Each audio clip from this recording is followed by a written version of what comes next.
Sai Deepak avanga enga ponalum kuda ticket kadikkiradilla. Wherever he goes, you hardly find tickets.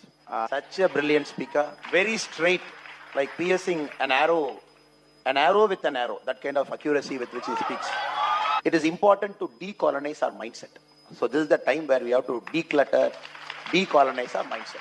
India is that phase. First we are taking out the popular misconception. We are just removing it now. Many places we are rediscovering our culture. Many places we are restoring our culture. It is not going to happen overnight. It is not going to happen tomorrow morning. But you will see in the last 10 years, the shift has happened. Many popular misconceptions being removed, culture being rediscovered, being practiced, being popularized. But fundamentally, the word secular, which is tied up as for a long point of time. In our history books, the first thing that is taught is be secular, practice secularism. And wherever we want to do something also, they said, oh, this is not secular. And this is a state where a Bhumi Puja is not called secular. And there are some MPs who will come and say, how dare you do Bhumi Puja? This is a land of Dravidians. So Bhumi Puja we don't accept. So you are wondering what is the secularism? How did this word secularism enter into our social fabric, or probably misconstructed over a point of time? And multiple generations being made to read thought, this is secular, this is secular. And then we think that is the way we should behave. If we deviate from the norm, then probably people will scold us, or probably we might be away from the pack.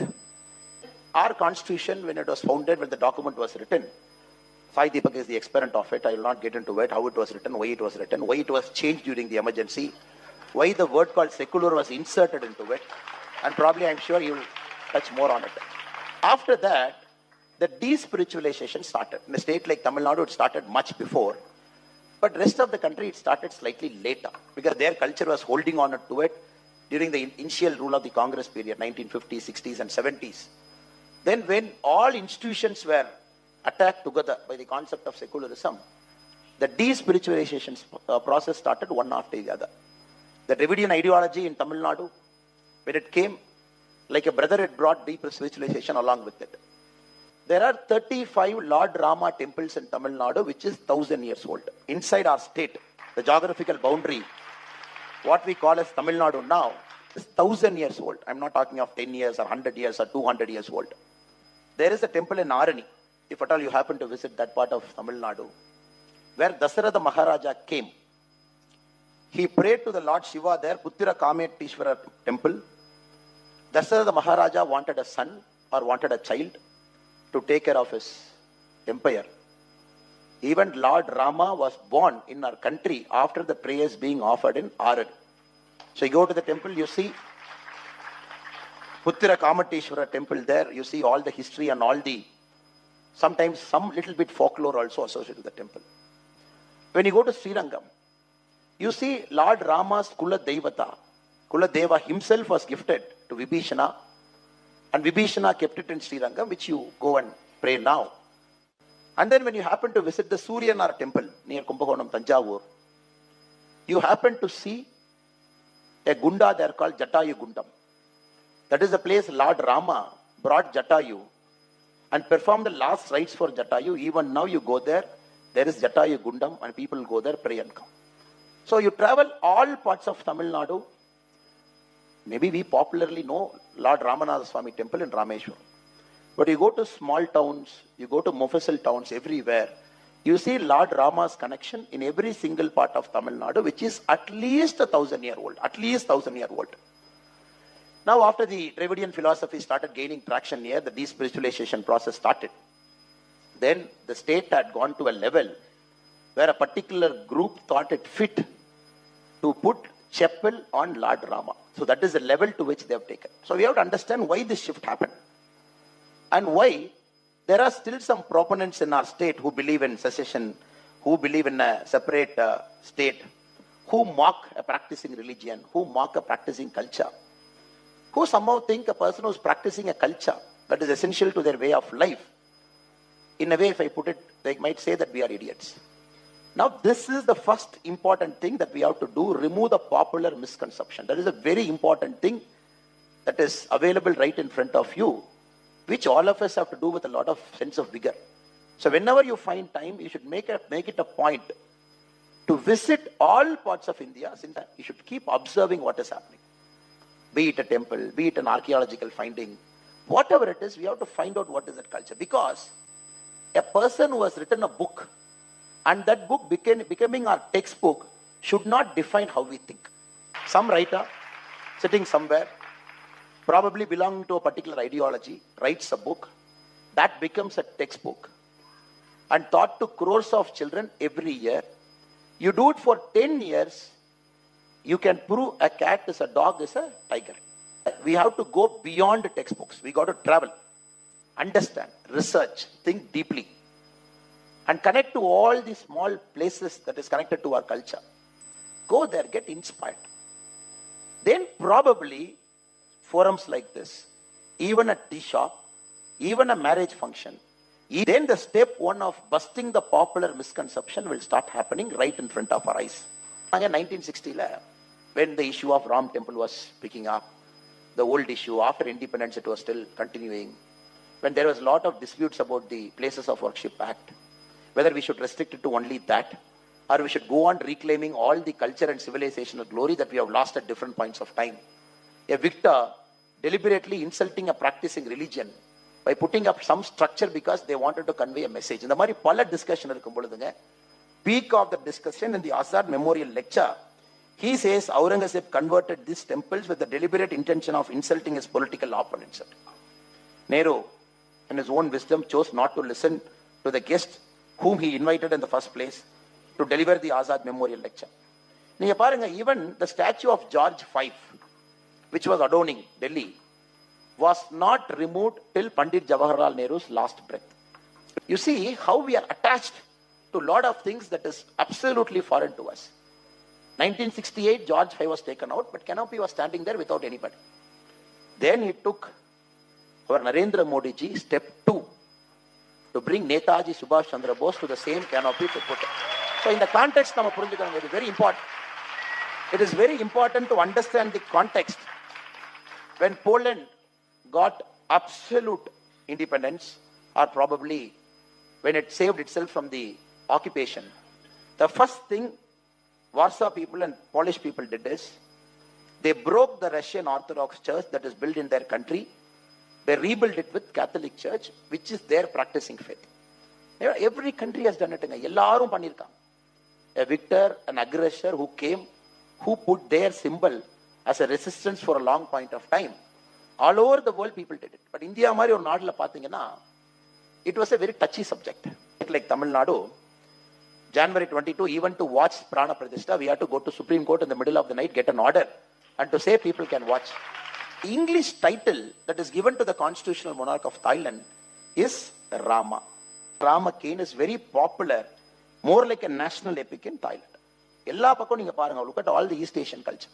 Small countries fighting vigorously to retain the culture, that probably that culture also went to those countries from our country. The celebration of Ramayana or celebration of Mahabharata, possibly in a state like Tamil Nadu, they think is very alien. Now we are trying to restore the bits and pieces.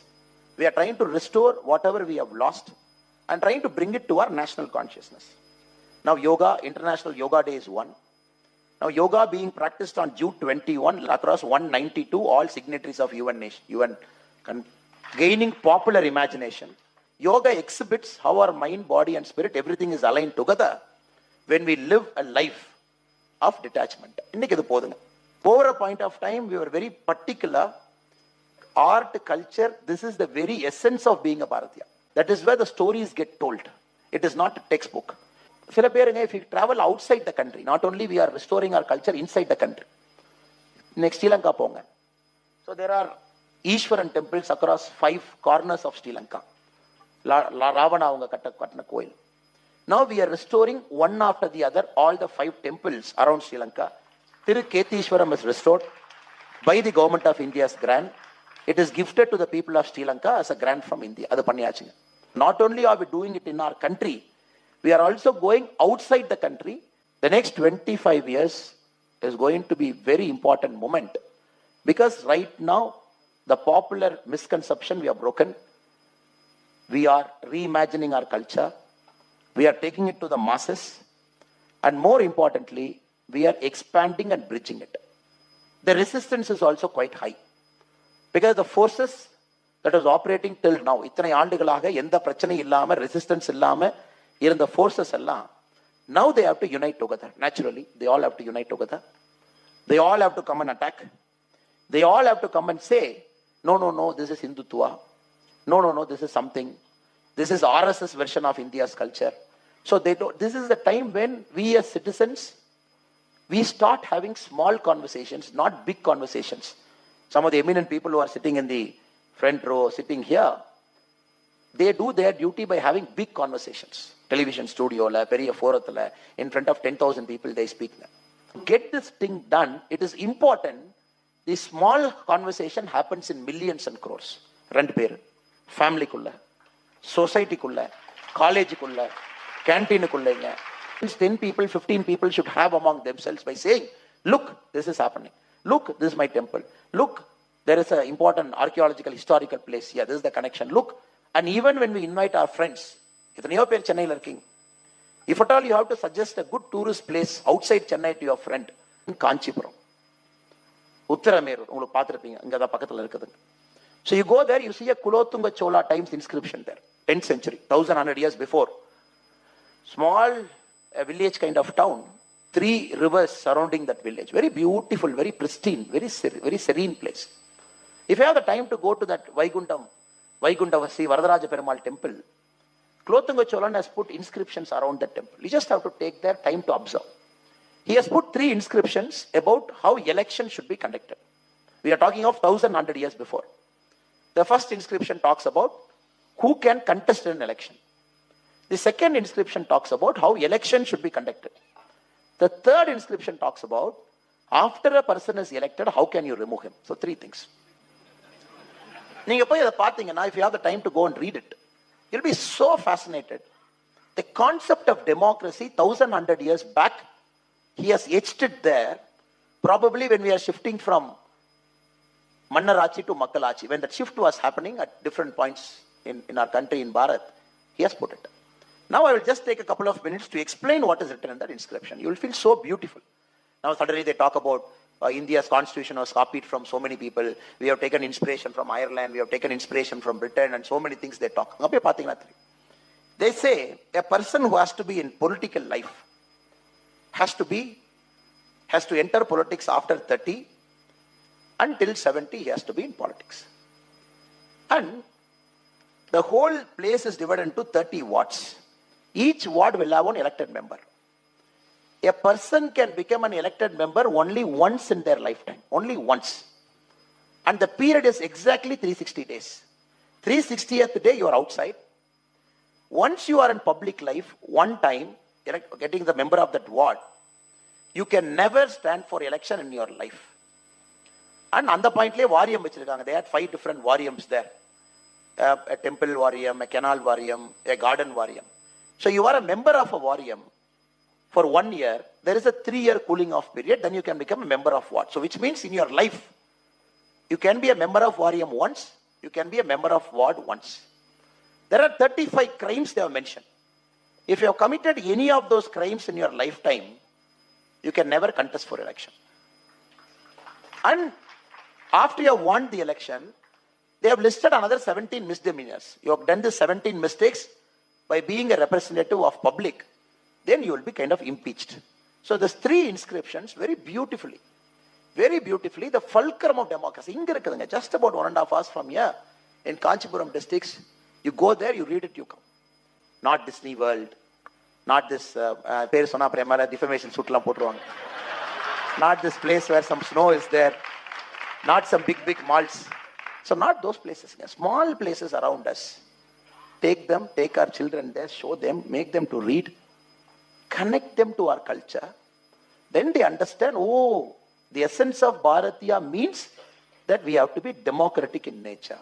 Every single thing, when we take our children to places, make them to connect, make them to read, make them to listen, I think we groom them for the next. We travel less. As Indians, we somehow have the feeling we are traveling more. No, we are traveling very less. Our forefathers traveled more. But now we have J Sai Deepak. Minority Victimhood Narrative. There is our very eminent friend. Every day you see him on the TV talking very loudly about our civilization, our glory, our culture. To accelerate their thought process, it is important as Indians we have to travel more. We are not traveling. And for us, the concept of holiday is take, even within India, go there, book a nice resort, relax, some sightseeing, some beach, maybe, what is that, they take this parachute kind of thing there and go down, and they say, I had a good holiday. Ramba tappu pandranga. I think we are making a big mistake to our children if we think that is a holiday we are giving. Take them to a place, make them to eat a local food. So when the children comes back, he will keep, or he or she will keep thinking, oh, some new thing. He will come and tell somebody in the school, நான் எங்க போனேன் தெரியுமா? இப்ப ஸ்கூல்ல children என்னங்க பேசுறாங்க? நான் smoking இடம் போனேன் தெரியுமா? நான் டிசீ வேர்ல்ட் போனேன் தெரியுமா? நான் இங்க போனேன் தெரியுமா? அங்க போனேன் தெரியுமா? So let us make a conscious effort to think like a Bharatiya. Take us outside the shell. Consciously travel more. Connect to all the historical places. Accelerate the thought process of Prime Minister Sri Narendra Modi ji, who thinks this is the time to grow with our cultural intact. So I thank Sister Sivasri for the great opportunity that she has given me to come here and sharing stage with my dear friend Sai Deepak. And we are very, very sure we are on the cusp of change. Jai Shri Ram. Vanakkam and Namaskaram. My mind is actually bursting with thoughts and possibilities, especially after hearing this man speak. So let me thank Shivashri for giving me an opportunity to share space with Kamaraj 2.0.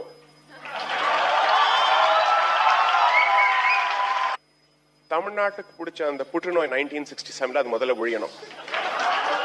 That virus that has gripped the holy state of Tamil Nadu, this dharmic land, needs to be eradicated first. I request the dharmikas in Tamil Nadu, the Hindus of Tamil Nadu, to throw their weight behind this man. I'm making this public. This was not meant to be a political speech, but unfortunately our land has been heavily politicized, our religion has been politicized.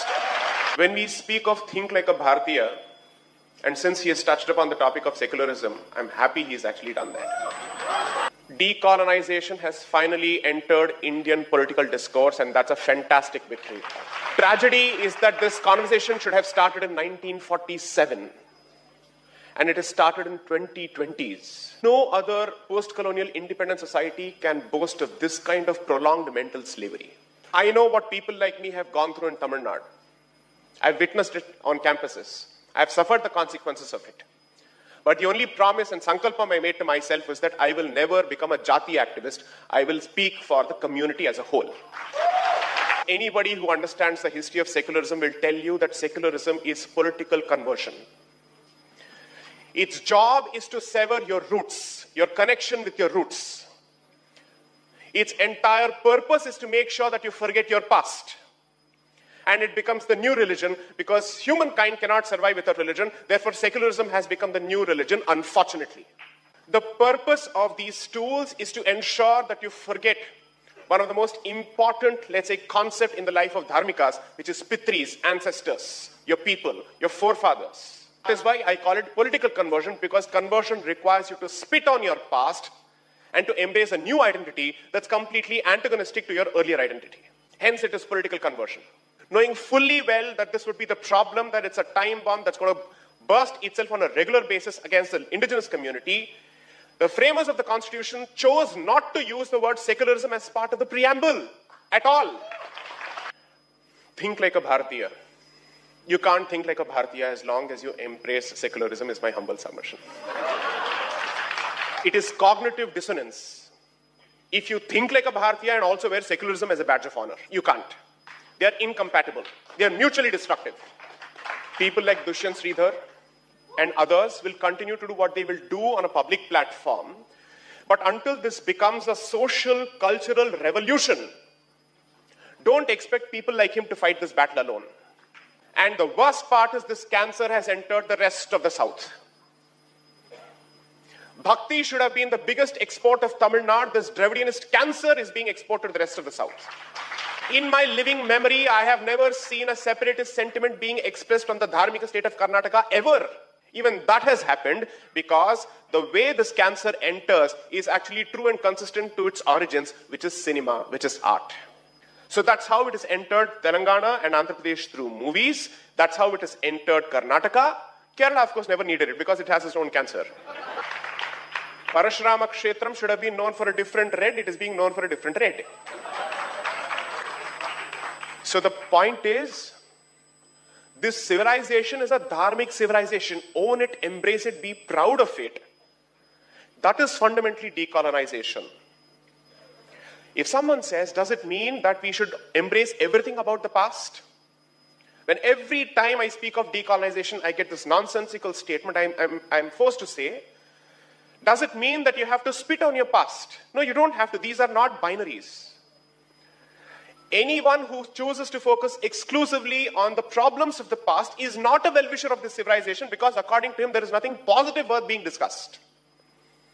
You have to look at the entire history of the civilization as a whole. It's not a monolith. And this civilization is called a civilization thanks to the scale of its diversity. So the realities, the political realities, the jati realities, the economic realities have been different in different parts of the country, but we are all painted with the same brush. But what is it that you can do if you have to think like a Bharatiya? Temple tourism in Tamil Nadu must boom. Use the temple to unite people. Use the temple to educate people. Bring them out of perpetual victimhood. Oh, is it too sensitive a comment? Today, our temples are held ransom by an ideology that has vowed destruction of our religion, has taken an oath for it. And they're being true to their political masters who are within and outside the country. I have no political affiliation whatsoever. I can say this bluntly with him being on the stage. My affiliation, my fealty, my loyalty is to my community, to my dharma, period. There are a lot of issues and deliverables that are entirely within our control. There are Sardarjis, members of the Sikh community who sing in Tamil, in Kumarangundam and other places. I've seen that happen. That is the unity of this land. The utter nonsense that is being peddled about this community is a direct consequence of our ignorance. You think it's easy for somebody like Dushyant Sridhar to wear the Tripunda and go to the television and face all the people from the D-stocks? The kind of hatred, the kind of poison, the kind of bile that is being hurled at people like him is unbelievable. How do these people function? Because of their inner spiritual core. Learn one thing from the Asura. Whenever you think of tapas, you think of the Asura, because Asura tapas is unbelievable. Because when they commit themselves to something, they latch onto it. We must start looking at producing Raktabija Devas. Every drop of blood in the land of Sanatana Dharma must create more Dharmika warriors. What kind of a sensitive area Jati as a topic is, I have decided to embrace the cactus by talking about it. Because it is important for us to have these conversations. The more you shy away from these conversations, you make them taboo topics, somebody else is going to appropriate it. Somebody else with a vested interest is going to appropriate it. There will never be a conversation with honesty. And with honesty does not mean to deny everything that has happened, but also to say, please don't exaggerate. And also remember that it is meant to bring us together. If the purpose of the conversation is to divide us further, then it is fundamentally a bad faith engagement. It is a dishonest conversation. It's a motivated, malicious conversation. And that is what happens every time we touch this topic. Every incident is a potential entry point for the mischievous Dravidianist. He is waiting for it. It cannot be just a katha kalakshepam or a pure cultural event, because none of our classical arts are being, let's say, kept away from this political conversation. Every institution, whether it is dedicated to Bharatanatyam or not, is now under the attack from the left. It's being taken over. Bharata Muni will not be taught in these places, apparently. Bharata Muni will not be taught in an institution which is dedicated to Bharatanatyam, is the scene of the Tamil Nadu of 2020s. And whoever wants to teach Bharata Muni's Bharatanatyam and Natya Shastra is being kicked out as a Hindutva fascist Sanghi. I've had people come and speak, explain their position, genuinely express a way to bridge this gap. This is not to my credit. I am saying that there is a willing audience out there, provided you show it in action. You cannot read what is that? I don't want to name the newspaper anymore, because it's not what it's meant to be. It is the antithesis of its name.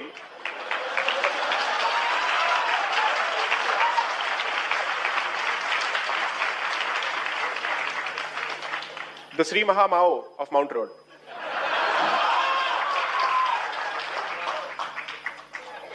Find a way to get on the ground. You have only 3 ways of contributing to this battle.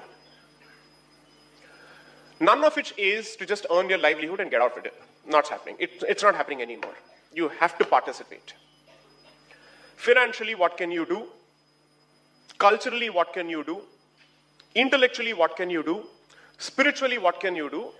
And if you have the ability, politically, what can you do?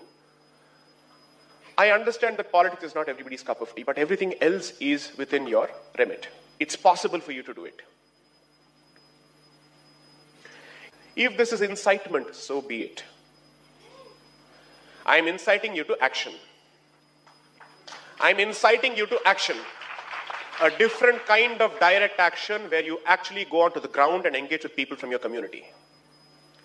This is a battleground generation. Never before in the history of the last 400 to 500 years have we been presented with an option where you actually are in a position to speak with a unified political Bharat. You were speaking with different princely states at one point. You finally have a politically unified Bharat, which was always civilizationally one. When somebody has to go to court to prevent the viewing of Prana Pratishtha, it's a sign of desperation. It is darkness at its highest position, and that's where the resistance starts. When it is darkest, that's when there is sense of hope, because effectively he's exhausted all his arsenal. His ammunition is over. He has nothing more to offer. Every structure that is anti-dharmic must crumble. Jai Shri Ram has become a national sentiment. Don't underestimate the will and the commitment and the venom of the other side. They know no boundaries, they have no standards. The definition of standard is lost on them. The concept of decency and courtesy is lost on them. That's the kind of people you're dealing with. They have no respect for women. They are the last one to speak of feminism. They shouldn't hold forth on feminism at all. None of them know how to respect women whatsoever. Grama Devatas and Kula Devatas are the battlegrounds, by the way. Please go back to them. Revive your Grama Devatas and Kula Devatas at the very least. The divide that they are hoping to succeed in is to divide temples from Grama Devatas and Kula Devatas and say, no, these are 2 different strands altogether. One has got nothing to do with Sanatana Dharma, and this is all some Brahmin conspiracy. Please embrace those deities. I know for a fact that my own in-laws have Ayyanar as the Kula Devata, which means they also serve meat and toddy. That's what these idiots don't understand. They won't understand. Every temple has a paddhati. Whatever the temple says, we will do it. Period. It doesn't matter. It doesn't matter to me what is the origin of the priest. If the priest is a priest in a particular place of worship, you will surrender to his diktats as far as that institution is concerned. Street temples, the unknown temples. Because Madurai Meenakshi will always get crowds.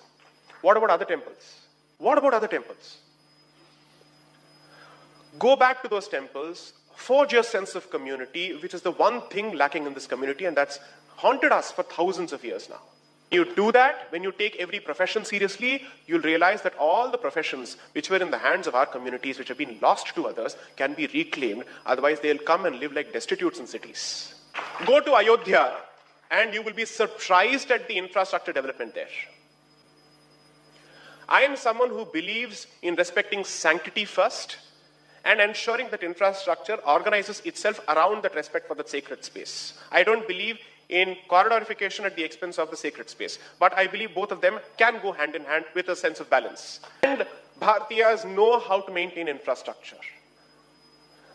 The self-loathing thought that we don't know how to maintain infrastructure, Delhi Metro has been running fantastically since 2004. It's among the best in the world. Washington is really terrible, even in terms of its metro system. Delhi is brilliant. I'll take questions from the audience for at best 10 minutes. Hello. First of all, it's an absolute honor to meet both of my heroes in real life. Since we're in Mylapore, do you think there is credence to the fact that Mylapore temple's original location is something else? And if that's true, do you think it's possible for us to get it back? When we wanted one, they said nothing doing. Now when we're asking for the other with evidence, they're saying nothing doing.